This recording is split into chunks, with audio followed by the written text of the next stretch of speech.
Hi everyone, kumusta? This is Sastra Space, yun ang Sastra, yan. For today's video, yan. Ngayon is, yan, i-retoke ko yung damit na yan na 2 years ago. 2 years nang nakatago dun sa maleta ko na, ang tagal ko nang pinag-isipan na ano siya, i-alter siya. Kasi ang style nito is, dress na long sleeve, kaya lang, hindi ko na siya nasusuot kaya. Tapos, may nagustuhan akong damit sa online shopping, kaya lang ang mahal. Tapos, ganyan yung tela niya, ganyan yung G-card. So, naisip ko, gawa na lang ng paraan para ma-achieve ko yung gusto ko na dress na yun. Medyo ginaya ko siya doon, pero hindi naman siya yung gayang-gaya talaga. So, ayan. Ayan na yung pinalabasan niya. O, diba? Tuwang-tuwa yung batang isip ko, diba? Sayaw-sayaw pa siya, oh.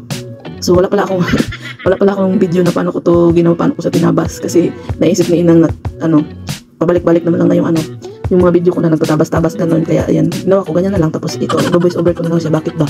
So, isipin nyo na lang kung paano ko siya ginawa nung, na para naging ganyan yung itsura niya. Char. So, promise na sa loob. Isang beses pa ako na i-retoke pag sinipag na naman si Inang, ngayon baka doon ko ipakita kung paano ko siya niretoke.